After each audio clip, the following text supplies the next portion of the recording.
Pessoal, muito bem-vindos. Eu sou Eduardo Pereira e neste vídeo a gente vai responder algumas questões sobre fundos de investimentos. São questões destinadas para a prova de CPA 10, a certificação profissional Ambima Série 10. São efetivamente questões de prova, então foco nelas. Eduardo, por que a gente vai responder as questões de fundos de investimentos? Porque fundo de investimentos, conforme o teu edital, é o assunto mais importante para a tua provinha. De 20 a 30% das questões da sua prova serão questões de fundos de investimentos. Então, vale a pena a gente responder estas questõezinhas. Vamos para os slides, olha só. Fundos de investimentos, para a gente retomar pelo menos o conceito antes de responder as questõezinhas efetivamente. Lembra que fundo de investimentos é uma estrutura, é um veículo, é o meio pelo qual o investidor vai efetivamente aplicar a sua grana. Olha o conceito que aparece aí no nosso slide. Fundo de investimentos é uma comunhão de recursos. Por que uma comunhão de recursos? Porque cada investidor vai colocar um pouquinho de dinheiro, vai funcionar como uma comunhão de recursos. Esta comunhão de recursos vai funcionar, vai ser regida como um condomínio.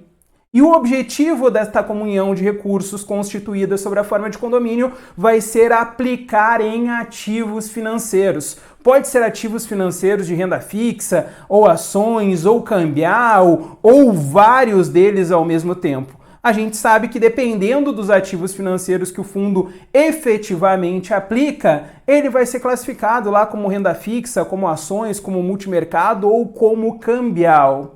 E nós sabemos, finalmente, antes de começarmos de fato as questõezinhas, que por trás desta estrutura há uma série de prestadores de serviços, ao administrador, ao gestor, ao custodiante, ao distribuidor.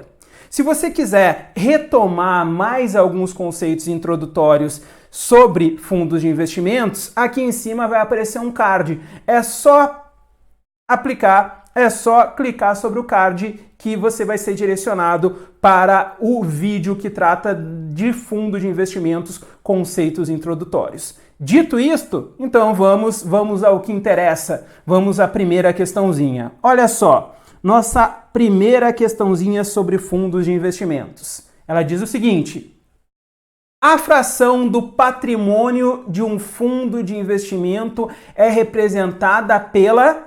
Nós sabemos que o fundo de investimentos, ele vai receber aplicações de diversos investidores. Cada investidor vai colocar um pouquinho de recursos dentro do fundo de investimentos. Por isso que a gente diz que ele é uma comunhão de recursos. Em troca dos recursos que o investidor aplica no fundo de investimentos, ele vai receber um título chamado de cota. A cota vai representar que o nosso investidor, a partir daquele momento, é dono de um pedacinho do fundo, é dono de um naco do fundo.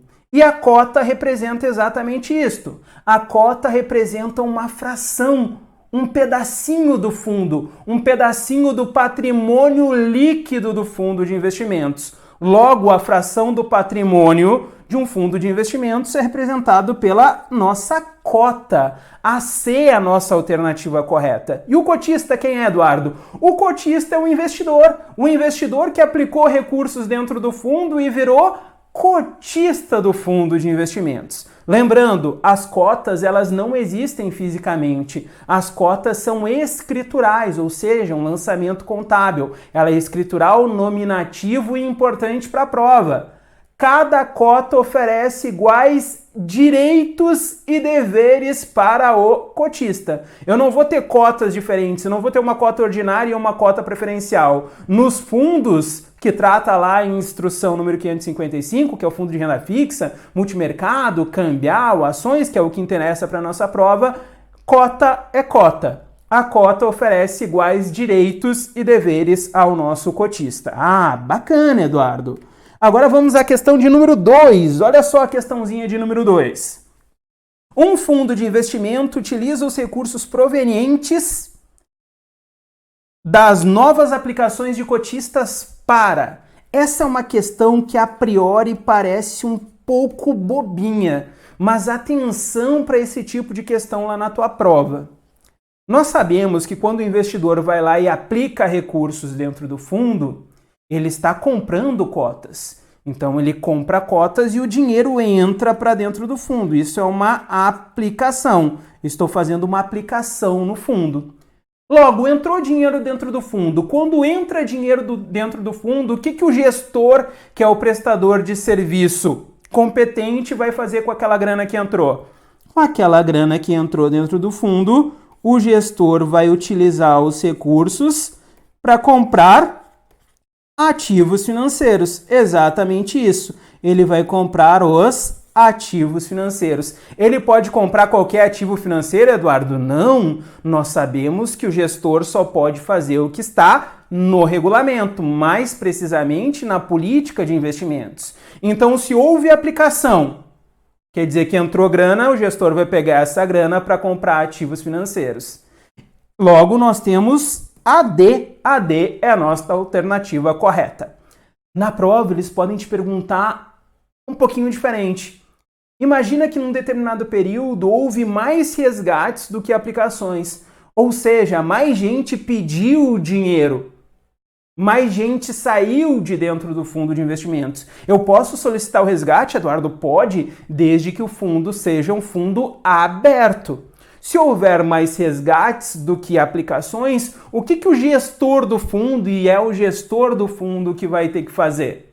Ele vai ter que pegar alguns ativos financeiros que estão lá dentro da carteira do fundo de investimentos, vai no mercado vender esses ativos, transformar em dinheiro, ou seja, dar liquidez, e usar essa grana para fazer o pagamento dos resgates solicitados. Então é uma questão que parece bobinha, mas pode cair na tua prova, fica bastante atento a ela. Então vamos à nossa terceira questãozinha. Olha só como a gente está seguindo uma sequência bacana. Nós trabalhamos com o conceito de cota, vimos que quando o investidor aplica recursos, ele compra um pedaço do fundo, uma cota, vira cotista do fundo.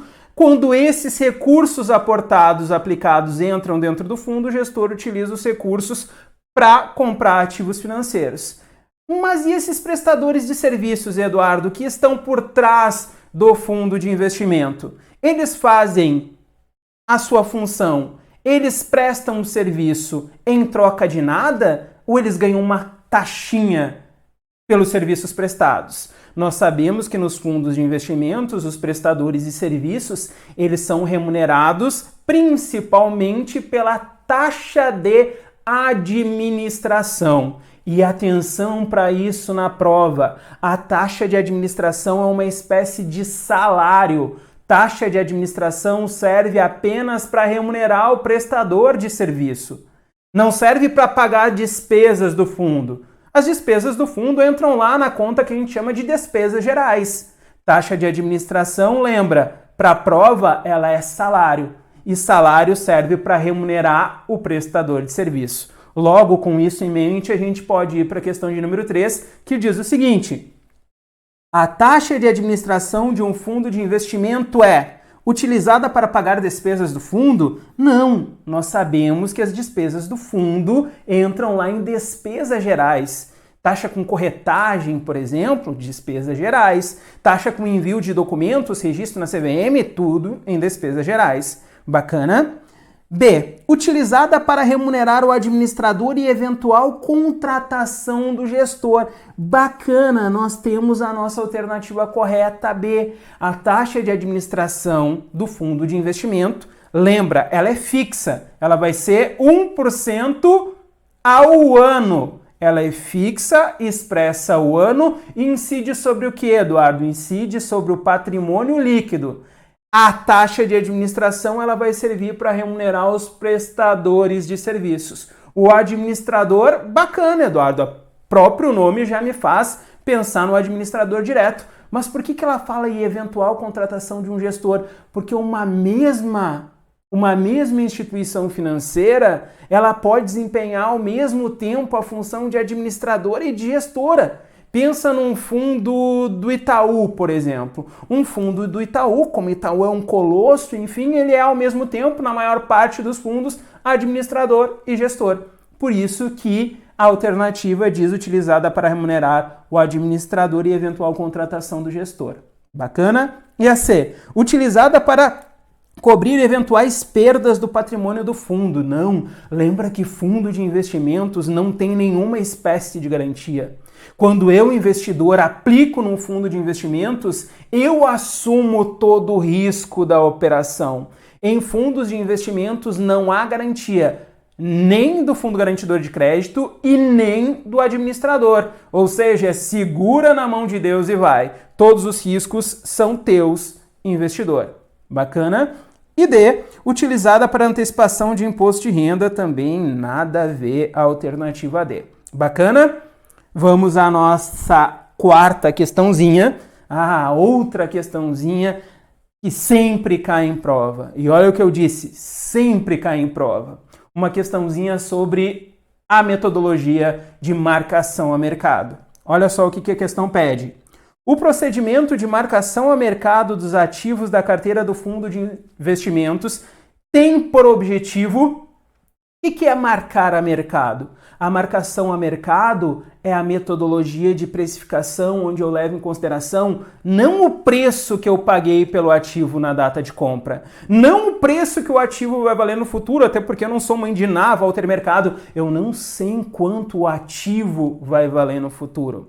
A marcação a mercado, como o próprio nome sugere, ela é a metodologia pela qual eu precifico os ativos, eu faço o apressamento dos ativos, que é a metodologia, a nomenclatura utilizada pela própria Anbima, com base no preço de mercado do ativo em determinado dia. Com base no preço pelo qual aquele ativo financeiro poderia ser vendido naquele dia específico. E por que eu faço isso, Eduardo? A gente sabe que o objetivo da marcação a mercado é evitar a transferência de riqueza entre os cotistas. Então, olha só, o procedimento de marcação a mercado dos ativos da carteira dos fundos de investimento tem por objetivo evitar que o administrador obtenha lucros com os recursos? Não. Beneficiar o cotista que aplica novos recursos? Também não. E aqui a gente tem a resposta correta, evitar a transferência de riqueza entre os cotistas do fundo de investimentos e D, beneficiar o cotista que solicita o resgate, nada a ver. Bacana? Se você quer relembrar o que é a marcação a mercado, aqui acima vai ter também um cardzinho que vai direcionar você para um vídeo onde a gente trata de marcação a mercado. Esse assunto certamente vai cair na tua prova. Então, bastante atenção. Vamos lá para a nossa questão de número 5. Olha só. Nós vimos o que é a cota, vimos que o dono da cota é o cotista, vimos que há prestadores de serviços por trás do fundo e eles recebem a taxa de administração. Vimos quem é que recebe essa taxa de administração e vimos também a metodologia de marcação a mercado. Agora a gente vai dar um pouquinho de atenção para o conceito de fundo ativo e fundo passivo. Outro conceito bastante importante para a nossa prova. Fundo ativo e fundo passivo. Então, olha só, um fundo ativo, um fundo passivo é referente à sua gestão. Os fundos podem ter gestão ativa e gestão passiva. Um fundo com gestão ativa, ele busca superar o seu índice de referência. E a gente sabe que no mercado financeiro o índice de referência é o nosso famoso benchmark, então um ativo quer superar. E o passivo, Eduardo, o passivo ele busca replicar, ele busca acompanhar o benchmark. Com base nisso, a gente pode responder a questãozinha número 5. Olha só o que ela diz. Um fundo passivo é aquele que apresenta a variação próxima ao seu benchmark. Uma variação mais próxima possível do benchmark do fundo. Eduardo, então por que não é a C? Apresenta a variação próxima ao CDI. Porque o CDI é um benchmark muito utilizado ainda, embora nos próximos anos a gente espera que ele perca relevância. Mas fundos de investimentos podem ter os mais diversos benchmarks.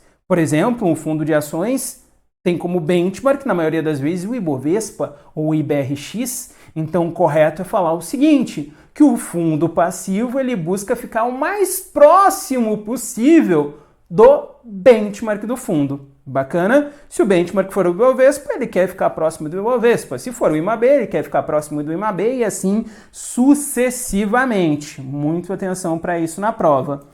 Vamos lá então para a nossa questão de número 6. Agora a gente vai dar uma atenção para a dinâmica de resgate. Eduardo, os fundos permitem resgates? Depende. Nós sabemos que quanto ao resgate, os fundos são classificados em abertos e fechados. O fundo aberto, como o próprio nome sugere, é aquele que permite o resgate das cotas. Num fundo aberto, tu pode resgatar o teu dinheiro, conforme o que estabeleceu o regulamento. Um fundo fechado, eu brinco que fundo fechado é fundo casamento. Por que fundo casamento? Só há duas maneiras de tu sair de um casamento. É até que a morte o separe ou em caso de separação. No fundo fechado é a mesma coisa. Num fundo fechado, você só pode sair, primeiro, no vencimento. Imagina, tu entrou dentro do fundo e está lá no regulamento. Ah, esse fundo tem um prazo de 8 anos, esse fundo tem um prazo de 10 anos, de 20 anos. Bacana, se ele tem prazo de 20 anos, tu só pode sair no vencimento, daqui a 20 anos. Ou em caso de liquidação antecipada. Imagina que o fundo está indo muito bem e a gente resolveu liquidar antecipadamente. Ou ele está indo muito mal e a gente também resolveu liquidar antecipadamente. Pode isso? Pode. Então, em fundos fechados, tu só pode sair nessas duas circunstâncias. No vencimento ou em caso de liquidação antecipada. Então, olha só. Os fundos de investimentos fechados são aqueles cujas cotas pertencem a um único cotista? Não! Um fundo que só tem um cotista é um fundo exclusivo. Lembra? Um fundo exclusivo é aquele que só tem um cotista, que deve ser obrigatoriamente um investidor profissional. Bacana. B. Podem ser resgatados a qualquer momento? Não. Aqueles fundos que eu posso sair, que eu posso resgatar conforme estabelecido no regulamento, são fundos abertos. E C. Só podem ser resgatados ao término do prazo de duração do fundo ou em sua liquidação. Aqui a gente tem a nossa alternativa correta. Bacana? E D, não são marcados a mercado também, nada a ver. Então, 6, alternativa C. C de certificado. E olha 7. Agora a gente começa nessas duas próximas questõezinhas, na 7ª e na 8ª, a tratar da classificação dos fundos de investimentos. Os fundos de investimentos, como a gente vai ver, são classificados em 4 classes primárias. Ele pode ser um fundo cambial, multimercado, ações ou renda fixa. O que me leva a classificar um fundo em renda fixa, ações, multimercado e cambial? É o fator de risco. Veja bem, a classificação do fundo de investimento depende da classificação do risco que o fundo assume. Depende do principal fator de risco do fundo. Eu tenho fundos de renda fixa. Nos fundos de renda fixa, a principal componente, o principal fator de risco é a variação da taxa de juros ou a variação de índice de preços ou ambos.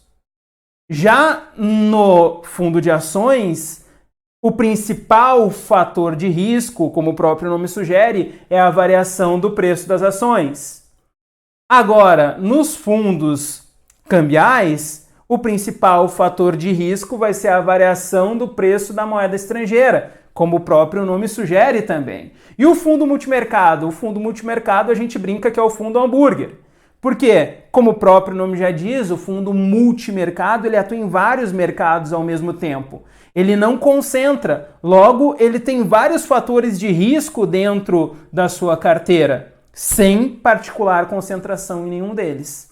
Com isso em mente, vamos às questõezinhas? Olha só, a variação da taxa de juros, de índice de preços ou ambos é o principal, ou são o principal fator de risco de um fundo classificado como renda fixa. A variação da taxa de juros E o índice de preços é o principal fator de risco dos fundos de renda fixa. Por isso que se eu abro um fundo de renda fixa, vai ter lá o quê? Vai ter CDB indexado ao CDI, que é uma taxa de juros. Vai ter NTN-B, que rende IPCA mais juros, índice de preços. Vai ter uma LTN, que é pré-fixado, logo, taxa de juros. Bacana? Então, a principal componente, o principal fator de risco de fundos de renda fixa é a variação da taxa de juros e de índice de preços. Do cambial, o fator de risco do fundo cambial, os ativos nos quais o fundo cambial vai aplicar, são ativos indexados à variação do preço da moeda estrangeira ou a variação do cupom cambial. De ações, ele vai aplicar em ações. Logo, o principal fator de risco de um fundo de ações vai ser a variação do preço das ações lá na B3, por exemplo. E lembra, para ser um fundo de ações tem que aplicar no mínimo 67% em ações. Bacana? Agora vamos à oitava. Olha só, essa oitava é legal.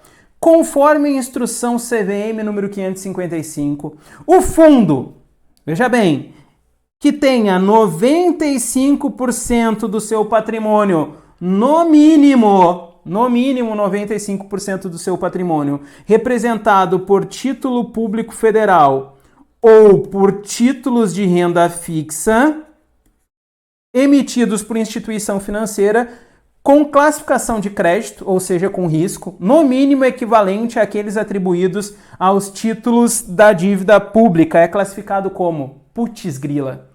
Ele está me perguntando o seguinte: qual é a classificação de um fundo de investimento que aplica no mínimo 95% em título público federal ou em título de renda fixa emitidos por instituição financeira com baixo risco, com risco no mínimo igual ao risco atribuído aos títulos públicos federais. Bom, fica claro para a gente que é um fundo de renda fixa. Tá, Eduardo, mas um fundo de renda fixa a curto prazo, referenciado ou simples? Estes fundos que aplicam no mínimo 95% em títulos públicos federais ou títulos emitidos por instituições financeiras com risco bem baixinho, eles são muito pouco arriscados. Por isso que eu chamo esses fundos de fundo de investimento renda fixa simples. Olha só, esse é o fundo de entrada. É o fundo que tu indicaria para aquele cara que é o máximo de conservador que tu conhece.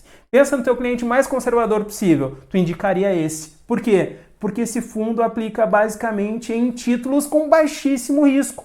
Título público, que é de baixo risco por definição, e títulos emitidos por instituições financeiras com risco também muito baixo, no mínimo igual a do título público federal. Por isso que a gente sabe que esse fundo de investimento renda fixa simples, ele tem algumas peculiaridades, certinho? Bacana? E agora vamos nos encaminhando aqui para as nossas últimas duas questõezinhas. A questão de número 9 e a questão 10 vão tratar de aspectos tributários, questões muito cobradas em prova também. Novamente, acima tem um card. Se você clicar, você vai ser direcionado ao videozinho que trata de tributação em fundos de investimentos. Um vídeo muito bacana, vale a pena ver para relembrar. Então vamos lá. A gente sabe que tributariamente os fundos são classificados em curto prazo e longo prazo. Para fins tributários, para fins de cobrança de imposto de renda, são classificados em curto prazo ou longo prazo, e um bichinho estranho que são os fundos de ações. Por que eu tenho que classificar os fundos em curto e longo prazo, Eduardo?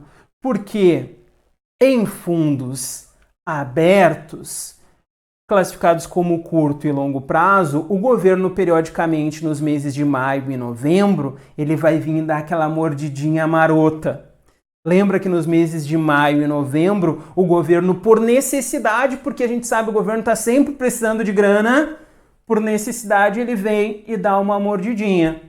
Dá uma mordidinha no investidor que está lá dentro do fundo. Nessa mordida, o governo vai levar algumas cotinhas, por isso que a gente chama esta cobrança periódica do imposto de renda nos meses de maio e novembro, nós chamamos de come-cotas. O efeito do come-cotas, como a gente vai responder na questão 9, vai ser uma redução no número de cotas. Por isso que eu chamo ele de come-cotas. Tá, Eduardo, mas qual é o tamanho da mordida que o governo vai dar nesses meses de maio e novembro? Por uma questão de prudência, o governo vai cobrar 20% nos fundos de curto prazo e 15% nos fundos de longo prazo. Lembra, o governo é impaciente, ele vai te morder, mas por uma questão de prudência, ele vai te cobrar sempre a menor alíquota. No longo prazo eu tenho as 4 faixas, a menor é 15, lembra? 22,5, 20, 17,5 e 15, vai caindo de 2,5 e 2,5. Tem as 4 no longo, logo a menor é 15. No curto só tem as 2 primeiras, logo a menor é 20%. Com isso em mente, vamos às nossas questõezinhas, a questão de número 9 e 10. Olha a 9. O cotista de um fundo de renda fixa que acaba de pagar o imposto de renda verificou se ele acabou de pagar o imposto de renda e é um fundo de renda fixa. Lembra que nos fundos de renda fixa tem sim o nosso famoso come-cota, aqui ó, o Bolsonaro e o Mourão, te dando mordidinhas lá periódicas. Periódicas quanto, Eduardo? Semestrais. O efeito dessas mordidas semestrais vai ser a redução no número de cotas. Quem nunca atendeu um cliente que chegou lá no banco esbaforido, reclamando, me roubaram, antes eu tinha 100 cotas e agora eu tenho só 98? Bom, aquelas 2 cotas quem comeu foi o governo a título de imposto de renda semestral, o nosso famoso come-cotas. Então 9B e finalmente a nossa questão de número 10. Olha só a questão clássica em prova. Um investidor investiu em um fundo de investimentos de longo prazo. Veja, longo prazo tem as 4 faixas, então tem 22,5%, tem 20%, tem 17,5% e tem 15%. Bacana! A gente sabe que por prudência, nos meses de maio e novembro, o governo sempre cobra menor. Se é de longo e tem as 4, a menor vai ser 15%. Então, um investidor investiu em um fundo de investimento de longo prazo, a alíquota de imposto de renda retida na fonte nos meses de maio e novembro vai ser de quanto? Retida na fonte nos meses de maio e novembro vai ser de 15%. É sempre a menor alíquota. Como eu tenho as 4, a menor é 15%. Certo? Aqui a gente acaba as nossas questõezinhas, as nossas 10 questõezinhas sobre fundos de investimentos. Espero que você tenha gostado. Esse vídeo ele serve para te dar uma noção de como funcionam as nossas questões comentadas do nosso curso completo e atualizado que nós temos no site da EPCI. Lá no site da EPCI temos o curso completo e atualizado, ou seja, o curso que cobre todo o conteúdo que está sendo cobrado em prova, lá desde 1º de janeiro de 2019, e além da apostila, além das videoaulas que trata de todo o assunto, nós temos também as questões comentadas. Bacana? Como sempre, gostou do vídeo? Tem a Santíssima Trindade do YouTube. Curte, faz inscrição no canal e ativa as notificações, porque ao longo deste ano de 2020, toda semana nós vamos divulgar pelo menos 2 videozinhos aqui no YouTube. E claro, acessa lá nosso site epci.com.br e, se quiser, segue lá também no Instagram a página pessoal ali, professor Eduardo Pereira. Certinho? Abraço a todos e até o próximo vídeo.